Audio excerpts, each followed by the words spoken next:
Welcome to Point Blank, brought to you by Fitz Roofing. I'm Brandon Stranger, sports fan of Houston. That's Joel Blink. You can catch him on the Killer Bees, weekdays noon to 3 on ESPN 97.5 and 92.5 FM. If you haven't yet, please hit subscribe on this channel. We do appreciate it. Joel, welcome in. You know, the city of Houston is uniquely positioned because there are two teams in the midst of rebuilds. But there are two big differences between those rebuilds. And that is that the Texans, this is self-imposed. And that number two, there aren't any bright spots in this rebuild right now. There are massive failures across the board, massive missteps that have led to this S-show that we see now on the field. And the face of it seems to be David Culley. But I wonder if that's fair, and I wanted to get your opinion on it. Is Coach Culley being used as a stooge at this point, as a scapegoat? Definitely both of those, Brandon, and I think a lot of other adjectives could be used somewhere in the mix as well. He got what he wanted, which is the first time in his coaching career to not even a guy that's never been a coordinator get a head coaching job. But I'm not sure he knew what he was signing up for when he took the position, because for all of the resume building things that it says about David Culley being a head coach in the NFL, and there's a short number of people that actually have that title or had at one point or another had it.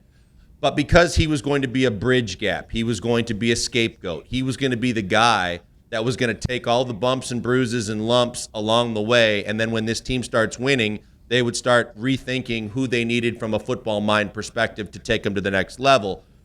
It's not what he signed up for, but I'm sure the money's good. But at the same time, yeah, you're right. When you look at this franchise top to bottom, I don't think Culley should be to blame, because anybody at that stage in their career is looking for just that one chance or that one opportunity to actually get a title that they've always wanted to possess. But at the same time, the way the Texans have done all of this, you're right. There is no plan. There's no structure. It would be self-induced with the exception of the fact that Deshaun was the one that first brought up the fact that he wanted to be traded. But after that, every subsequent move they've made and every direction that they've turned, it's just been a dead end, and it's been miserable, and it continues to get worse. I would push back on that a little bit and say that the reason why Deshaun wants out is because of the decisions that were made prior to his asking to leave. I think that if you going back to the DeAndre Hopkins trade and even some moves before that, like if you go back to even the Clowney move, you know, what's interesting is right after the game, Coach Culley said everything was up for evaluation. And on Monday, we found out in his presser that really nothing would change. Coach, you mentioned after yesterday's loss that you guys are going to reevaluate a lot of things. How much of that is also going to go into the coaching staff, especially with Tim Kelly as the play caller? No, there's no problem. I have no problem at all with Tim calling the plays or any of the guys on our staff. So from your standpoint, is there a plan, or is this just, you know, from the top down, everyone just learning on the job as they go? Or are we even being kind by implying that anyone's learning anything?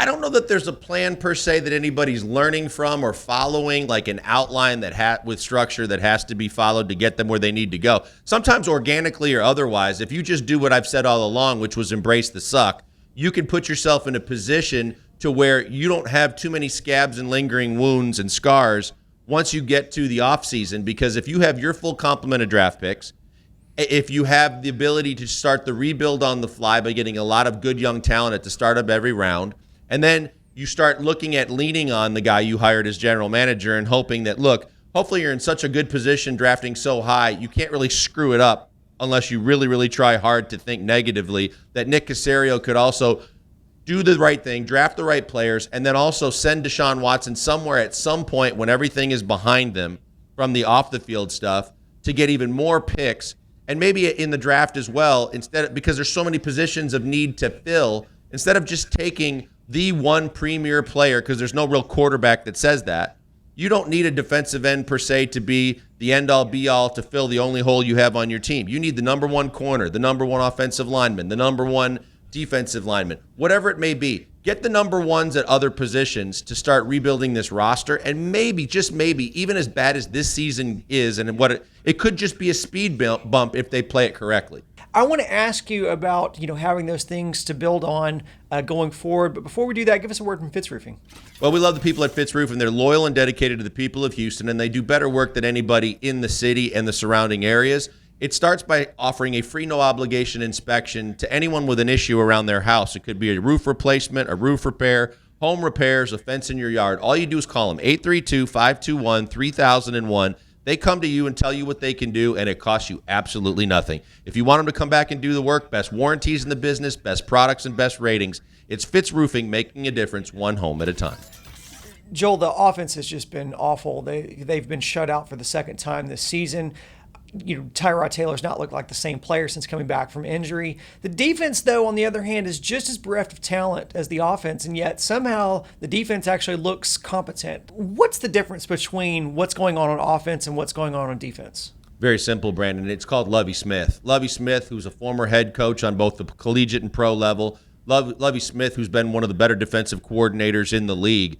Lovie Smith is showing you that no matter what kind of lack of talent he has on the defensive side of the football, his schemes, his planning, and the way he goes about his job can actually be effective on the defensive side of the football, regardless of the obstacles thrown his way. On the offensive side of the football, Tim Culley, who was a puppet for Bill O'Brien for years and was a Deshaun Watson favorite, which is the only reason why he was held over, is now being held to the fire as another scapegoat for David Culley. At the end of the year, Lovie Smith will be back, in my opinion, and Tim Culley will not. They will find a legitimate offensive coordinator that will fit the role of being able to work with young talent and do some things to try and resurrect the offense, and then they will go forward from there. The only reason why Tim Culley was back on this staff this year was because Deshaun Watson, there was an outside chance that he was coming back, and that's the guy that he felt comfortable with.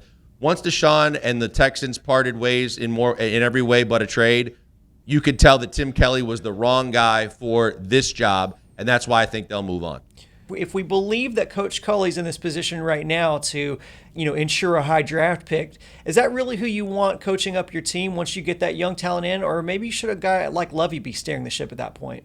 Well, I think, Brandon, that's where you could possibly lead, but I think for at least one more year, you're still not going to be very good. But what David Culley is good at is motivation and being able to stick behind his players and positively motivate them to play well and understand what it takes to play in this league. I think that he can continue to do that, and if he gets another former head coach as an offensive coordinator or one of the better offensive coordinators that are out there to complement Lovie Smith, his coaching staff will be able to do what's necessary to coach up the offense and the defense on a daily basis. He has to be the CEO. He has to be the guy that learns how to speak in front of a podium and carries on the company message, and so that we're not getting mixed messages. And then he has to understand that he'll still get his check, and he's going to get paid no matter how long he actually stays head coach of the Houston Texans. His job right now is simply put to keep this thing moving in the right direction, to get out of the coordinator's way, and to try and do the best thing he possibly can to keep this rebuild going full steam ahead. Every week, there seems to be someone who's a healthy scratch or suspended, missing a game for some sort of disciplinary reason. And this week was no exception, with Zach Cunningham missing another game. And so my question is this: what, in your best estimation, what is it that's going on behind the scenes that is causing these types of rifts to where you're having these constant disciplinary issues, and what can they do to correct it? I think it's simply put, it starts with a lack of communication. I think that Nick Caserio is trying to institute the Patriots way, which is our way or the highway. But I think that, like I said, Culley's more of a player's coach. He's always been a motivator and a positive guy that's always in the corner of, encouraging players to do their best. And I think that somewhere there's a disconnect where we don't know if this is a Caserio move every time that there's someone disciplined or if it's a Culley. And then the other thing is like I said in my previous answer, when they get to the podium, we get mixed messages. And we started joking on my show that they have a flashcard of the week. So they keep saying they're building culture, but what kind of culture are they building? A culture of continuity no matter what? We're all on the same front and we're unified as an organization? Or I believe this, but I'm doing that because that's what he said I'm supposed to do? One word answer on the way out. Is this rock bottom for the Texans? Maybe.